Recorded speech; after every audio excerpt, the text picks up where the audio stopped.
پنجاب میں گندم بحران پر مشیر اطلاعات Khyber Pakhtunkhwa barrister doctor safe نے کہا ہے کہ پنجاب میں اندھیر نگری مچی ہوئی ہے، کسان سلاخوں کے پیچھے ہیں۔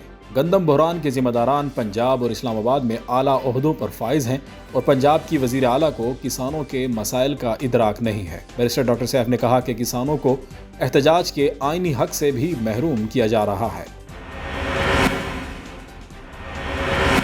1 مئی یوم مزدور کے حوالے سے مشیر اطلاعات Khyber Pakhtunkhwa barrister doctor safe نے کہا ہے کہ محنت کش قومی ترقی میں ریڑھ کی ہڈی کی حیثیت رکھتے ہیں۔ حکومت خیبر پختونخوا مزدوروں کے بنیادی حقوق کے تحفظ کے لیے اقدامات اٹھانے کی ہر ممکن کوشش کرتی رہے گی۔ صوبائی مشیر اطلاعات بیرسٹر ڈاکٹر سیف نے کہا ہے کہ پنجاب میں گندم کی سرکاری خریداری نہ ہونے پر کسان پریشان ہیں۔ جنوبی پنجاب میں کسان سے گندم خریدنے کے لیے جعلی حکومت کے پاس کوئی پلان نہیں۔ پنجاب میں سڑکوں پر گندم کے ڈھیر لگے ہیں لیکن حکومت خریدنے کے دعووں سے مکر گئی ہے۔ خیبر پختونخوا کے مشیر اطلاعات بیرسٹر ڈاکٹر سیف نے اپنے ایک بیان میں کہا کہ شریف خاندان میں عہدوں کی بندر بانٹ جاری ہے۔ شریف خاندان اہم قومی عہدے گھر میں بانٹ رہے ہیں۔ اسحاق ڈار کو وزیر خارجہ کے عہدے میں سکون نہیں تھا، انہیں ڈپٹی وزیر اعظم بنا دیا گیا۔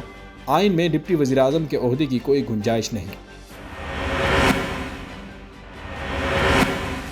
خیبر پختونخوا کے مشیر اطلاعات بیرسٹر ڈاکٹر سیف نے انصاف لائرز فورم کو Khyber Pakhtunkhwa high court bar کے الیکشن جیتنے پر مبارکباد دی اور کہا کہ انصاف لائرز فورم کو خیبر پختونخوا میں ہائی کورٹ بار کے الیکشن میں کلین سویپ پر مبارکباد۔ نئے عہدیدار وکلاء کے حقوق اور عدلیہ کی آزادی کے لیے اپنا کردار ادا کریں گے۔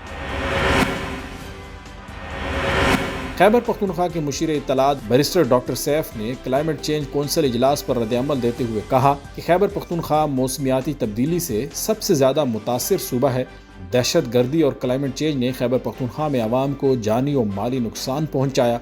بیرسٹر ڈاکٹر سیف نے کہا کہ 2022 سیلاب میں بھی وفاق نے خیبر پختونخوا کو نظر انداز کیا تھا۔ اگست 2022 میں شہباز شریف نے خیبر پختونخوا سیلاب متاثرین کے لیے 10 ارب روپے کا اعلان کیا جو وفا نہیں ہوا۔ بیرسٹر ڈاکٹر سیف نے کہا کہ کلائمیٹ چینج کانفرنس کاپ میں بھی وفاق نے موسمیاتی تبدیلی کے حوالے سے خیبر پختونخوا کو نظر انداز کیا۔